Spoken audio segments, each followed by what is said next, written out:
Olha só, hoje a gente vai mergulhar num assunto que parece complicado, mas é fascinante: a hermenêutica jurídica. Basicamente, é a arte de como os tribunais resolvem aqueles quebra-cabeças da vida real que parecem não ter solução na lei. E essa pergunta aqui não é só teoria, não. Ela está no centro dos maiores desafios do direito. Pensa bem, uma lei escrita há anos atrás e uma sociedade que não para de mudar. O que acontece quando essas duas coisas batem de frente? E para a gente entender isso na prática, imagina a cena: um pai que cuida sozinho de um bebê recém-nascido. Só que a lei que dá licença estendida só fala na mãe. Pronto. Tá aí o cenário do que os juristas chamam de hard case, um caso difícil. É quando lê a lei ao pé da letra, parece que vai criar uma baita injustiça, né? Então, vamos começar com uma ideia-chave. Um texto de lei não é um código de computador engessado. Ele é, na verdade, uma mensagem viva que precisa fazer sentido hoje, na nossa realidade.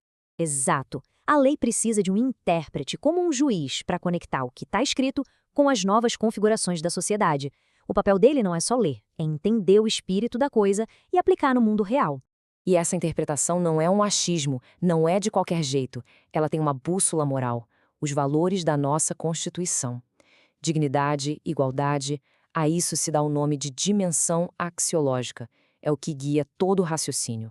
Bom, agora que a gente já tem essa base, vamos voltar para o nosso caso prático. Porque a teoria é legal, mas é na vida real que o desafio aparece de verdade.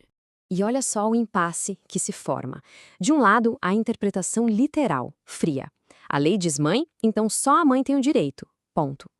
Do outro lado, a realidade inegável. Um bebê precisa de cuidado, não importa se é o pai ou a mãe que está ali. E agora? Pois é, esse é o hard case. É quando seguir a lei na ponta da faca leva a um resultado que não só justo.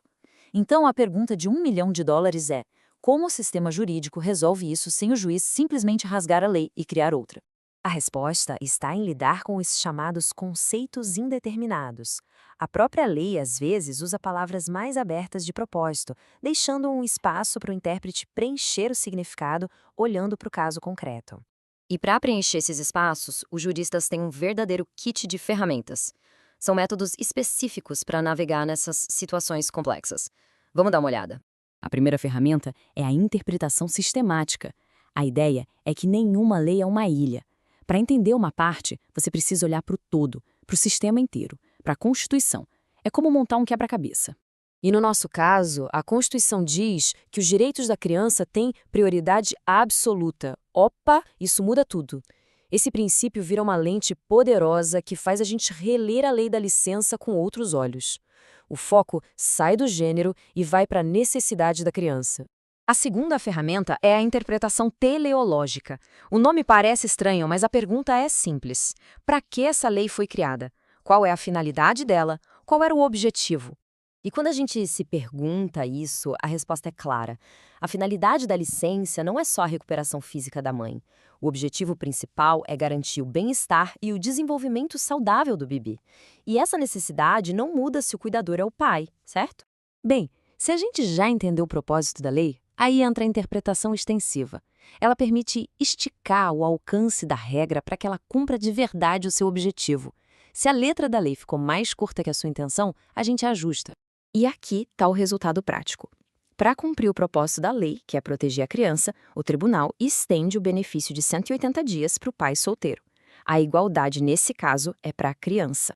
Mas e quando princípios diferentes e importantes batem de frente? Por exemplo, um direito fundamental de um lado e o custo disso para os cofres públicos do outro. É aí que entra a ponderação de valores. O juiz age como se tivesse uma balança nas mãos, pesando os princípios em jogo para ver qual deles, naquele caso específico, deve prevalecer. Então, vamos botar na nossa balança. De um lado, a preocupação legítima com os custos para a Previdência Social. Do outro lado, direitos fundamentais, a dignidade da pessoa humana e o melhor interesse da criança. E depois de pesar com cuidado, a balança se inclina. E se inclina claramente para o lado do direito ao cuidado. Ele prevalece sobre as questões orçamentárias. Certo, vamos amarrar tudo isso e ver por que essa discussão toda é tão importante para a sociedade como um todo.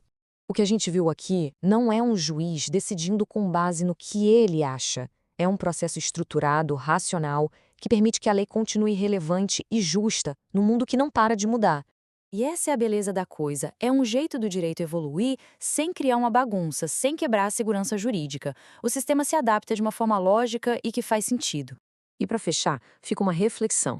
Se a lei fosse totalmente engessada, se ela não pudesse ser interpretada para acompanhar a vida, ela ainda seria de fato justa? A resposta parece estar no coração da própria interpretação.